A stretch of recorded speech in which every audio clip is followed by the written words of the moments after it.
Hello, welcome to Libra Philippines. So, ito yung reading natin for Libra, Sun, Moon, Rising, Venus, Jupiter, Libra. Take only what resonates. Bale, hindi ito magre-resonate sa lahat, unfortunately. Hindi ko po makukuha lahat ng energy ng Libra sa mundo. Pero okay lang yun, may mga next reading pa naman tayo. So, simulan na natin ang reading para sa mga Libra. Sun, Moon, Rising, Venus, Jupiter, Libra. By the way, maingay yung background ko, no? May mga tricycle na dumadaan. May nagkakaraoke sa gilid. Dito lang malapit sa amin. Kaya pagpasensyahan mo na kung may mga ingay kang maririnig. So, for the sign of Libra, Sun, Moon, Rising, Venus, Jupiter, Libra.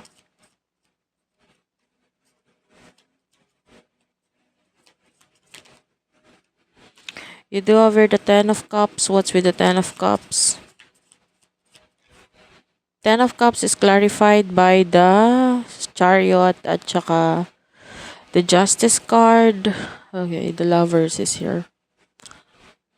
Okay. I can see pagta-travel. With the Justice card, maybe may kinalaman sa career. Yung iba, with the Ten of Cups, pwede may kinalaman sa family for you.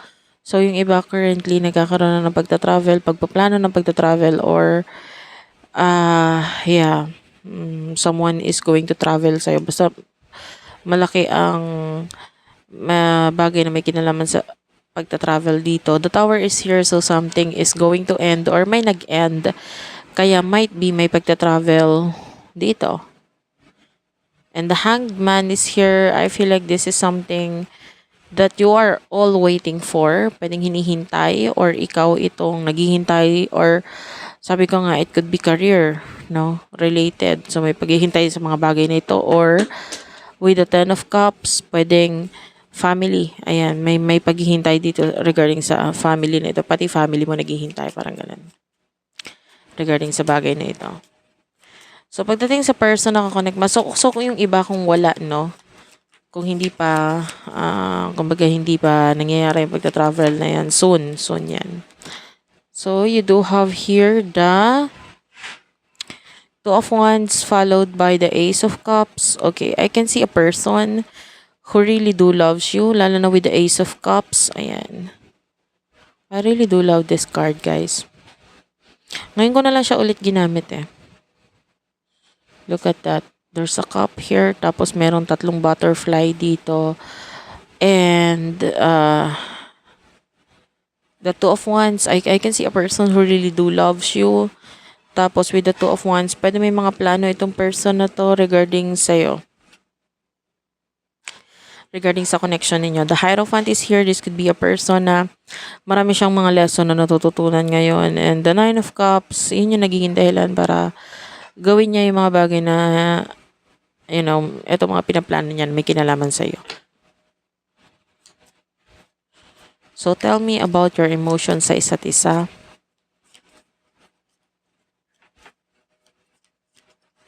Three of Swords is here. Followed by the World. Okay. Ano pa? For the sign of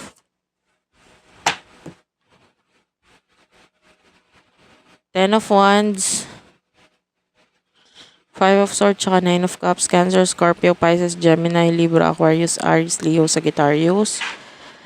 Okay.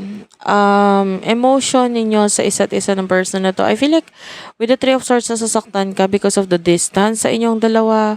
Tapos yung person na to with the Five of Swords and the Ten of Wands, marami kasi siyang responsibilidad or marami siyang obligasyon. Marami siyang tinatapos ngayon. Nakita tayo ng mga pag-aaway sa side niya. With the Nine of Cups, I feel like this person,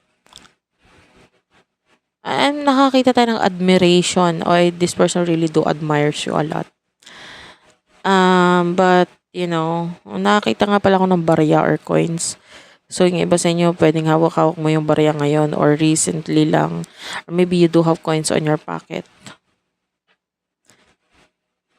Ten of Swords is here. So, pwede nagkakaroon ng ending sa inyo. But with the Empress, yung iba, hindi para sa lahat na nagkakaroon ng ending. Para doon sa iba na may ending, nakikita natin, the more na nagkaroon ng ending sa inyo, the more na natututunan mong i-appreciate or mahalin ang sarili mo. So, malaking bagay ang naitutulong ng ending na ito para isakatuparan yung mga bagay na yun or ma-focus mo yung ah, sarili mo naman sa pag-iisip sa mga bagay na makakapagpabuti para sa'yo. In the near future for you. In the near future for you. You do over the 6 of Wands, 7 of Cups, Cancer, Scorpio, Pisces, Aries, Leo, Sagittarius. Tell me about the near future. Page of Cups and the Tower.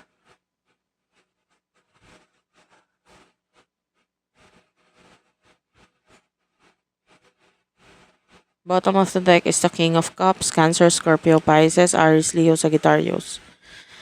Okay. Nakita tayo ng ending regarding illusion, delusion, ganyan. 6 of Wands, 7 of Cups. There's something here na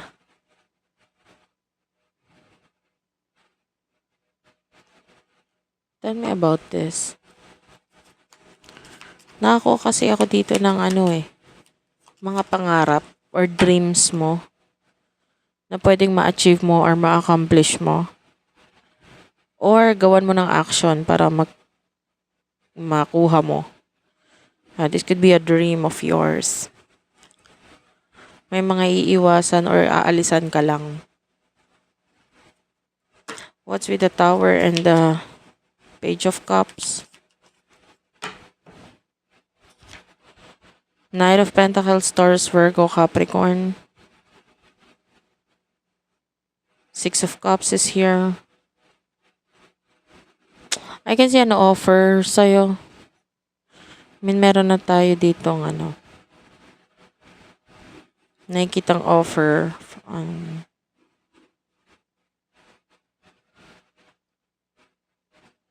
Napaparating sa'yo. But I do feel like pwedeng hindi pa sigurado or hindi ka maging interesado dito. O yung iba hindi sigurado, yung iba hindi interesado. But I can see an offer na paparating sa'yo.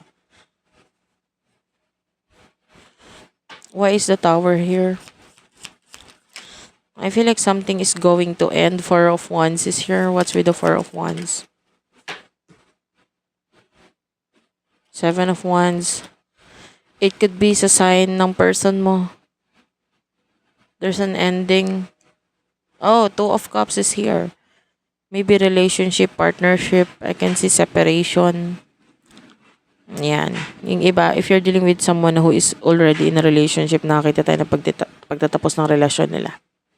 Kasi mayroong mga bagay na sasabog at hindi na maaayos pa. Thank you for watching, guys. I love you all and bye-bye.